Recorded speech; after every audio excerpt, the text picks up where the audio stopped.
Vincent Rabanne, Élodie Bouchèze, bonsoir. Merci d'être là tous les deux. Vous venez d'arriver, Élodie, un peu. Le pas de course, c'est dans cet état-là. 8 mois et demi.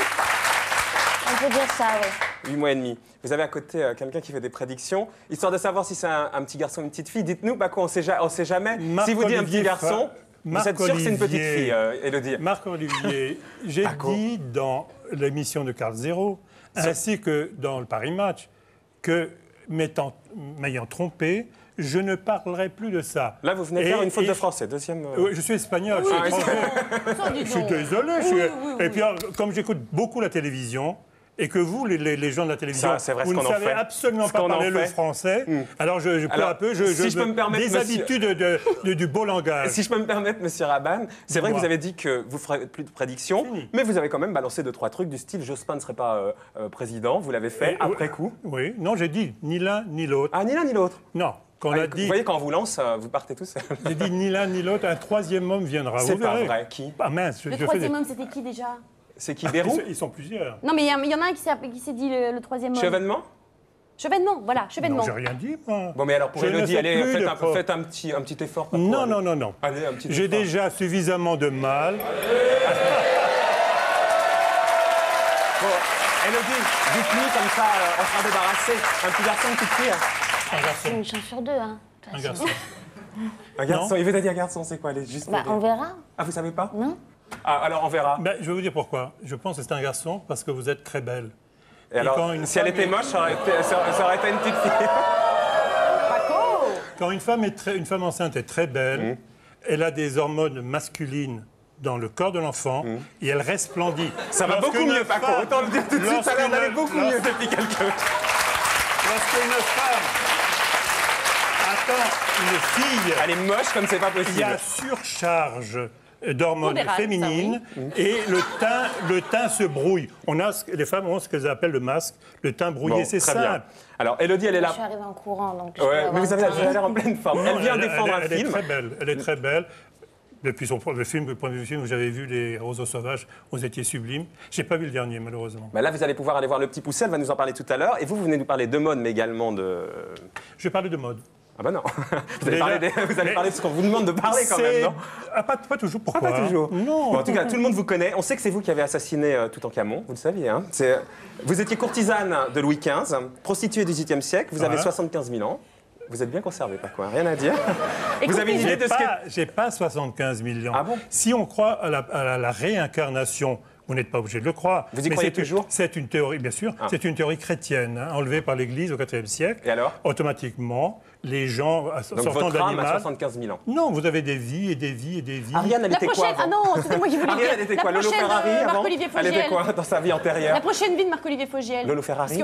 Elle était Lolo Ferrari? Allez, dites-moi Rocco Siffredi et Lolo Ferrari. Je suis embêtée pour les gens qui vont le subir après. Pourquoi il dit des mots comme ça qui dévoilent des choses comme ça sous-jacentes?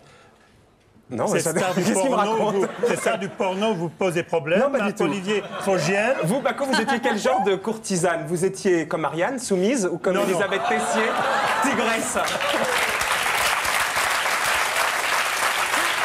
Heureusement.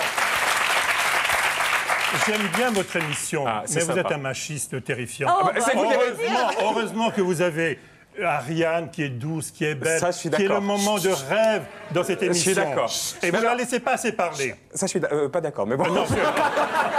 Vous étiez quoi plutôt puisque vous étiez femme, vous aussi, donc vous étiez plutôt toute douce comme Ariane ou plutôt tigresse comme Elisabeth Tessier? J'ai parlé dans un bouquin qui s'appelait Trajectoire, des vies que j'avais eues. En sortant de mon corps, je faisais des voyages astraux. Tout ceci s'est imposé à moi alors que je n'avais pas reçu de C'est pas ma question du tout, monsieur Rabanne. Vous étiez quoi? Mais je n'ai pas envie de répondre à vos questions. Je réponds aux miennes. Bon, il faut me le dire tout de suite. J'ai balancé tout ça. Vous y croyez ce qu'il raconte? Non, vous, je déteste qu'on croie ce que je... Parce que je ne suis pas un gourou. Non. Attendez. Vous êtes un peu éliminé quand même. Non.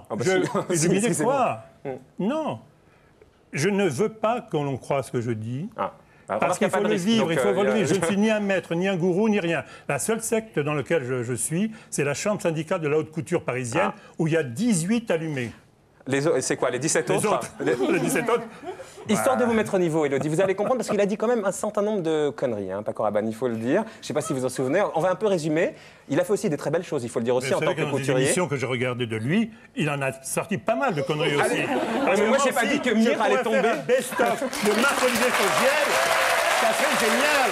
Moi, j'ai pas dit que Mire allait tomber sur Paris. Allez, les conneries de Paco Rabanne, mais également le reste, les belles robes, parce qu'il a été avant-gardiste. Qu'est-ce qu'il est acide.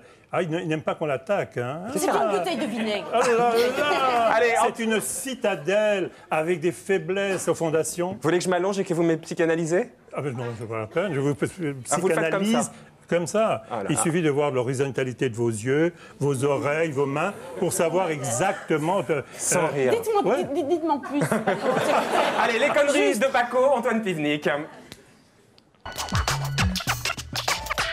Quand Paco a commencé à avoir des visions en 99, on s'est tous inquiétés pour lui. Une chose que les Gaulois craignaient le plus au monde, c'est que le ciel, Mire, leur tombe sur la tête. J'ai eu des flashs en arrivant à Paris de gens qui brûlaient vifs, qui hurlaient, j'étais obligé de me boucher les oreilles. En fait, ces flashs ne datent pas d'hier, ceux qui le connaissent bien le savent. Dans les années 60, déjà, il avait comme des révélations. Pour moi, beaucoup de mes contemporains sont des cadavres sans vie. Ils ne parlent que du passé, des poètes passés, des romanciers morts, des musiciens morts, ils écoutent la musique morte, ils sont dans des meubles morts, dans des immeubles morts.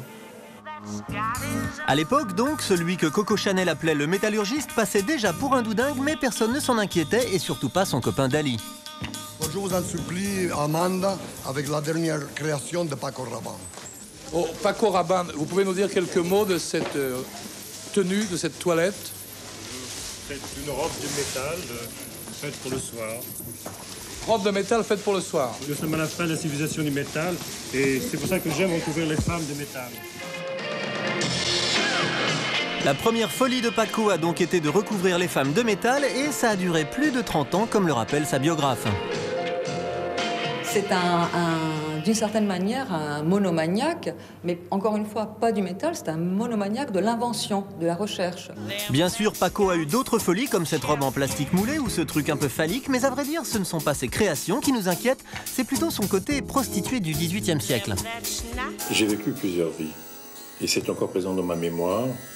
Ce prêtre égyptien, cette prostituée au palais royal, et d'autres vies encore plus lointaines, c'est arrivé sur la planète Terre il y a très très longtemps. Si on l'écoute, on apprend même que Paco vient de la planète Altaïr, qu'il a assassiné le pharaon Toutankhamon et bien entendu qu'il prédit l'avenir. Plus personnellement, vous savez, Laurent et moi, où on sera l'année prochaine. L'année où Marc-Olivier est arrivé sur France 3, il lui prédisait une carrière sur Canal+. Une fort belle émission. Vous savez pas où?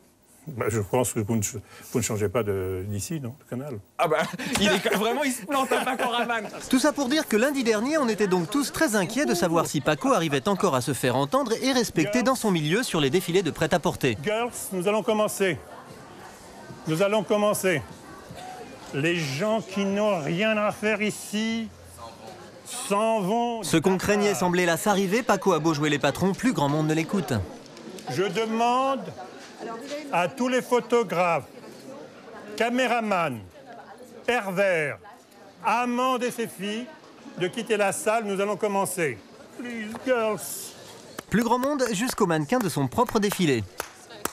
Alors, moi, j'ai toujours commencé à l'heure. Mais là, en binôme, attends, gna gna gna gna gna.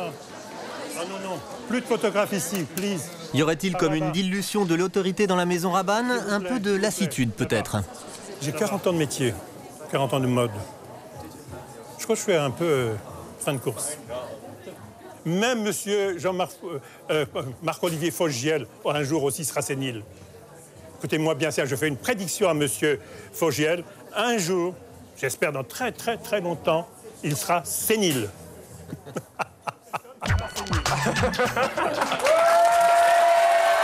Élodie, ça vous inspire quoi? Beaucoup d'humour. Parce que c'était des conneries quand même, non?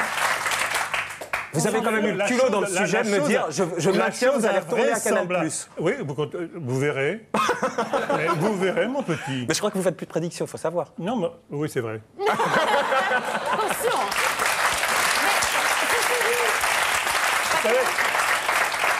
j'ai une allure complètement figée, monolithique, comme ça. Et au fond, ayant fait 10 ans de Beaux-Arts à Paris, je suis un pince sans rire, et comme Dali, et j'aime bien raconter des conneries et de voir la gueule catastrophée des gens qui m'écoutent. C'était des conneries pour la station Mir, il fallait le prendre comme une connerie. Non, j'étais sûr et certain. Vous étiez sûr et certain. Mais écoutez-moi, j'ai juste... Et jamais les Russes, et à Moscou ils me l'ont dit, n'ont fait autant d'attention, n'ont autant pris d'assurance, et ont fait vraiment... Bah oui, mais vous aviez pour quel résultat? Il faut que vous m'expliquiez quand même quelque chose. Dans la Bible, il est marqué ceci. Le prophète Jonas arrive devant Ninive, il dit au roi de Ninive, dans 40 jours, votre ville sera détruite. Le roi prend peur, fait pénitence, 40 jours plus tard, la ville de Ninive n'est pas détruite. A-t-il menti? Vous voulez dire qu'on doit vous remercier de quelque chose, c'est ça? Pas du tout. J'ai rien compris. Vous avez mis en garde. Les prophéties sont données aux gens pour qu'elles n'arrivent pas. Ah bon? Point. Ah bon? Mais oui, sinon ça c'est vachement cruel. Il faut que vous m'expliquiez quand même un truc, parce que cette prophétie, Barry qui explose et tout ça, il a depuis très longtemps, depuis l'âge de 17 ans. Il a une vision d'apocalypse et il dit notamment qu'il s'est mis à hurler. Je voyais des gens brûler à vif, se jeter dans la Seine et continuer à se consumer. Sur tous ceux qui annonçaient la disparition de Paris, alors tout m'est apparu et j'ai eu la trouille. Plutôt que de penser que c'était des visions, pourquoi vous n'avez pas pensé que c'était des hallucinations? Vous n'êtes pas allé voir un psy tout de suite, hein? Je n'ai pas besoin. Bah si, parce que... Mais j'ai pas besoin. Vous êtes sûr que c'est des visions? Je suis un paysan basque, et les pieds dans les sabots, j'étais avec les pieds dans les sabots quand j'étais jeune. Alors, ça n'empêche pas, vous pouvez être un peu... ça me donne... Tu parles. C'est pas incompatible. Marc-Olivier Fogiel, j'ai 70 ans. Et alors? 70 ans. Et mon métier, la réussite de mon métier, le fric que je gagne, montre que quand même, j'ai su ça d'esprit. Sauf que là-dessus... c'était pour faire du fric, ça? Non, c'était pour faire du fric. Combien vous avez gagné avec votre dernier livre? J'espère que vous avez remboursé l'argent, quand même. Rien du tout. Comment ça, rien du tout? Ça m'a vendu, il y a eu peut-être... même pas 2000 bouquins vendus. Mais non. Mais non, le dernier, Le Feu du ciel. Non, mais celui où vous annonciez les prédictions qui n'ont pas eu lieu. Ah oui, au moins 700 000, on l'a vu. Les autres, oui. Vous avez remboursé? Ah non, pourquoi? Je sais pas, parce que il y avait pas mal de conneries dedans. Vous remboursez la Bible si vous l'achetez? On la donne, la Bible, souvent. Attends, vous dites quand même que vous étiez prédestiné à faire des prédictions, puisque... Non, j'ai jamais dit prédestiné. J'emploie jamais des conneries, des mots comme ça. Ah si, ça vous arrive. Si, ça, je vous promets, ça vous arrive. Je suis prédestiné à... Écoutez-moi. À faire de la mode, peut-être. Paco Rabanne, s'il vous plaît, écoutez-moi. Oui, Ariane, ma petite Ariane. Je dis que votre vrai nom, Francisco Rabaneda Cuervo, veut dire tranche de pain corbeau en espagnol. Ah ouais, c'est pour ça que ça veut dire tranche de pain prédestiné. Oui, Rabaneda, c'est une tranche de pain. Cuervo, c'est le clan celte du corbeau. Et c'est vrai que ma grand-mère était une médium, elle était chamane, elle soignait les gens par les plantes. Et donc vous êtes là pour annoncer des trucs. Chamane. Mais quel rapport avec votre nom, la signification de votre nom? C'est très important. Alors expliquez-moi un truc. Les prénoms, les noms, ça sont des chars. Vous savez ce que ça veut dire, Élodie Bouchet? Énergétiques. Il faudrait que je le fasse. Il faut se pencher dessus et faire de la numérologie. Faites attention. Déjà, Élodie, c'est magnifique, parce que c'est très près de mélodie, et c'est vrai qu'elle est harmonieuse, qu'elle est jolie comme un cœur. Ouais. Ça, en plus, on ne l'aurait pas trouvé tout seul. En plus, c'est vachement sympa de nous le dire. Mais je peux revenir sur tranche de Corbeau? Non, juste un truc. Olivier Fogiel, c'est impossible à dire. Mon deuxième prénom, c'est Mathieu. En plus. Troisième, Cyril. Il croit en rien. Cyril, non? Et vous, pourquoi vous n'avez pas vu New York? Ça aurait été plus utile. Regardez, Elisabeth Tessier, elle nous a dit, on a dit une connerie, parce qu'on a dit que dans son livre, elle ne l'avait pas vu. Et c'est pas vrai, elle nous a envoyé, elle a prévu des attentats, vraiment, dans son horoscope de l'année dernière. Elle les avait prévus, contrairement à ce qu'on a dit il y a 15 jours. Vous ne voyez plus rien, c'est fini. Oh là. Oh là. Oh là, oh là, oh là, oh là. Oh là. Un livre... La que vous venez d'écrire. Non, écrit en 90. Lisez ce qui est... Lisez, Ariane. Greffière. Oui. Mon maître. Les combats se propageaient comme une... Une faute d'orthographe, propager, pardon. C'est pas moi qui ai écrit. Non, mais... Les combats se propageaient comme une peste de village en village, de province en province, pour couvrir enfin toute l'étendue de la planète. Guerre religieuse, guerre ethnique, guerre de survie, guerre totale. Je parle de la Troisième Guerre mondiale. Mais ça, tout le monde l'écrit, ça. Guerre religieuse, guerre ethnique. Bon, rien. Okay. Oh, vous donnez la date Mathieu. Non seulement Mathieu. Mais vous avez dit le 11 août à 11h22. Et là, vous nous faites la Troisième Guerre mondiale. Il faut nous donner au moins la date. Ce bouquin, à la fin des temps, c'est écrit et publié en 90. Mais vous pensez bien que ça va arriver un jour? Moi aussi, je peux dire qu'il va y avoir... C'est une guerre religieuse? Bon, ça peut arriver, ouais. Non? Ah, ça peut arriver. Ouais. Moi, la question que je me suis posée, Paco Rabanne, c'est qu'est-ce que vous avez fait cette fameuse journée du 11 août? Très rapidement, hein, pas minute par minute, mais... Il a été boire un coup, il s'est dit ce qu'ils ont vu à ces conneries. J'étais à Annecy, au bord du lac. Et je regardais cette splendide éclipse. Et sincèrement, j'avais la trouille. Et vous, Élodie? Le 11 août, vous vous rappelez l'éclipse, tout ça, il avait dit que ça allait tomber sur le Gers aussi, enfin parce qu'il est allé dans... morceaux. Que des morceaux, excusez-moi. Vous aviez eu peur, vous croyez? Parce qu'il y avait un Français sur 10 qui croyait... Non, ils n'ont pas cru, les gens n'ont pas cru. C'est ce qu'ils déclaraient en tout cas. Non. Si. Non, les gens n'y ont pas cru parce que grâce au ciel, et c'est ça qui est fabuleux, c'est que c'est très dur de jouer les Cassandres, mais c'est une chose qui est merveilleuse ici, surtout en France, c'est que les Français sont des êtres très équilibrés, très sains. Et ne croient pas à tout ce qu'on peut leur raconter.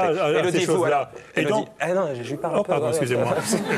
Soyez sympa. Oui, à qu'un sourire pareil. En plus, c'est comme Élodie, vous savez, c'est comme Mélodie. Il trouve de ces choses, mais ça ne m'étonne pas qu'il soit comme ça, qu'il ait une émission à lui. Ah oui? Vous voyez, elle n'est pas à moi, là, tous les deux. Vous êtes macho, mais... Pas mal. Élodie, qu'est-ce que vous faisiez le 11 août? Vous avez cru à tout ce qu'il racontait sérieusement, Paco? Je n'avais pas vraiment prêté d'attention. Non, elle est française, elle est équilibrée, saine. Les gens n'ont pas prêté attention. Je lui parle. En fait, j'étais à l'étranger. Il m'avait invité pour parler de mode. J'y arrive, la mode. Vous étiez à l'étranger, ouais. Donc pas de risque à l'étranger. Non. Sur la mode, est-ce que vous pensez être toujours dans le coup ou alors un peu... Qu'est-ce que ça veut dire dans le coup? Dans le coup, parce que vous avez vu les critiques que j'ai pu lire sur la mode, on dit finalement ils recyclent des trucs, parce que moi je dois reconnaître, parce que là je vous taquine, que vous étiez un vrai avant-gardiste, vous avez fait des vrais trucs dans la mode, vous avez lancé... Avant-gardiste, ça n'existe pas. Bah si, ça existe. Non. Vous voulez me contrarier toute la soirée, dans la mode, il y a deux attitudes. Dites-moi. Où on est passéiste et on fait des modes inspirés du passé, des choses déjà ce qu'on vous reproche aujourd'hui, on est contemporain. Ce que moi j'essaie d'être depuis 40 ans. Alors, sauf qu'aujourd'hui, on vous reproche d'être passéiste, de recycler ce que vous avez toujours fait jusqu'à là. Vous n'avez pas lu la presse. C'est génial. Je ne parle pas de la dernière, je parle des précédentes collections. Qu'est-ce qu'il va me sortir encore, lui? Il va me sortir la première collection que j'ai faite, où je me suis fait insulter dans la presse française. On m'a traité de clown, de crétin, de con, parce que j'avais osé mettre de la musique dans un défilé de show, et j'avais pris des filles noires. Et le fait d'avoir pris des femmes noires... Non, mais ça, c'était il y a très longtemps. Mais non, alors, allez, replonger dans la préhistoire, jeune ami. Alors, moi, simplement, l'avant-dernière collection, Libé, la fameuse robe en plaques de métal tient aujourd'hui surtout du carambolage de boucles et de ceintures. Libé va s'effondrer, Mire va tomber sur Libé, Paco. Libé ne parle que de ses copains. C'est un journal très particulier que j'aime beaucoup, que je l'achète, mais qui à chaque fois ne parle que de coterie. Ne parle jamais en mode, par exemple. Paquita Paquin ne parle jamais de la mode en général, mais de ses 6 petits copains. Et vous, alors aujourd'hui... Et je ne fais pas partie des copains. Mais vous, aujourd'hui, vous avez toujours la main? Paco est pas copain avec Paquita. Oui. J'ai réalisé dans cette collection des accessoires, des sacs, de robes entièrement. Et il y a des jeunes qui travaillent avec vous? Vous avez passé le flambeau? Oui, à une fille sublissime. Elle s'appelle Rosemary Rodriguez, espagnole de la Castille, et qui est talentueuse. Elle était quoi dans une ancienne vie? Femme. Et elle a ce que moi je n'ai pas, c'est-à-dire une grande féminité. Oh, vous avez un petit truc quand même, Paco. C'est très dur. Là, ça devient mais la 3e dimension, 4e, 5e. Je ne vous fais pas dire, Ariane. Je ne vous le fais pas dire. Paco, moi, ce qui m'intéressait, c'était est-ce que justement, avec ces prédictions qui, heureusement, Dieu bénisse, sont avérées fausses, est-ce que... un côté Afrique du Nord, vous avez Dieu bénisse un peu. Hein, c'est dans votre contact, chérie. C'est très, très ancien, façon provinciale, biblique, comme tout, biblique. Ouais. Je peux y aller? Oui, pardon. Vos boss, justement... vos patrons. Puisqu'il faut dire que Paco Rabanne, son nom a été racheté, l'usine a été rachetée, enfin la marque a été rachetée par Puig, qui est un groupe espagnol. Ce sont des Puig, qui sont des gens de Barcelone, très modernes, et je les agace un peu. Ah. Mais est-ce que les ventes se sont un peu effondrées après au moment du 11 août? Est-ce que c'est un petit peu baissé? On s'est dit celui-là, c'est rigolo. Si vous voulez savoir, 30% de chute. Ah oui, carrément. Et donc ils vous tapent sur les doigts en disant Paco, t'as sali la marque? Ça a remonté violemment. Ma mère, qui était une femme de mode formidable, ma douce mère, disait toujours mon fils, en bien ou en mal, pourvu qu'on en parle. C'est là où je voulais vous amener, vous êtes allé tout seul. Votre truc, c'est ça, grosso modo. Exactement, mon pub. Petit. Je fais comme un mec de la télé, je fais les mêmes trucs que vous. Un mot sur l'argent de Paco Rabanne. Aujourd'hui, vous êtes un homme riche? Non. Mais qu'est-ce que vous avez fait de tout cet argent? Bah, écoutez, vous avez eu Charras la dernière fois. il vous a tout Non, tiens, vous savez qu'en France, on paye, lorsqu'on gagne c'est normal, beaucoup d'argent, on paye énormément d'impôts. Je paye 70% de ce que je gagne. On va pas vous plaindre. Et les 70. On va pas vous Et les 30? Si je vais aller en Espagne, je paierais que 30. Si j'étais comme d'autres couturiers à Monte-Carlo, je paierais 0. Il reste quand même à beaucoup. Londres, je paierais 25. D'autres à Monte-Carlo, vous parlez de qui? Karl? C'est vous qui dites des noms. C'est vous? Non? Je sais pas. En tout cas, vous êtes un piètre, comment on va dire... gestionnaire. Merci Ariel, celle-là, je ne l'aurais pas trouvé. Parce qu'en 99... Une ancienne pute, Marc-Olivier Favier. Comment voulez-vous que je sois gestionnaire? En 99, c'était pas la fin de Paris, mais c'était la fin de l'Empire Paco Rabanne. Vous avez une collection de dépôts de bilan, en fait. Un bar dépose de bilan, un restaurant dépose de bilan, une revue de musculation FBI. Je savais même pas que c'était à vous, ce truc-là. Dépose bilan. C'était quoi tout ça? En fait, 99, c'était mis et tombé sur l'Empire Paco Rabanne. Quel empire? Tout ça, c'est quand même pas mal, non? Mais non! La salle, j'avais ouvert pour un copain. Bon, et le copain, il a oublié de payer les dettes. Des trucs, il ne payait rien. Un jour, ça a été fermé et j'ai dû payer 1,5 million de dettes. Ah ouais, quand même. Donc, vous me le fermer. Il y en a un qui vous aime pas, c'est votre ancien comptable. Il dit, Paco, il joue au mystique détaché, mais je connais son aspect parfément matériel parce qu'il paraît que vous lui devez de l'argent, lui aussi. C'est ce qu'il a dit. Hein. Oui, les gens disent n'importe quoi. Ah, d'accord. Il y a aussi cette bonne femme, qui disait que la nuit, je montais sur les toits pour aller violer sa fille. C'est pas vrai? Regardez-moi, est-ce que je suis capable de monter sur un toit? Mais dans une ancienne vie, peut-être. Peut-être, là, j'ai oublié. Vous avez oublié. Oui, ça, j'ai oublié. Pour terminer, c'est quand que vous passez la main définitivement à la mode? Vous êtes toujours autant Je ne sais inspiré? pas, parce que j'ai toujours dit que je m'arrêterais de faire la mode, ce métier que j'aime beaucoup, le jour où je ne trouverai plus de plaisir. Et là, aujourd'hui, à fond la caisse, le plaisir? Oui, parce que la dernière collection est une collection difficile.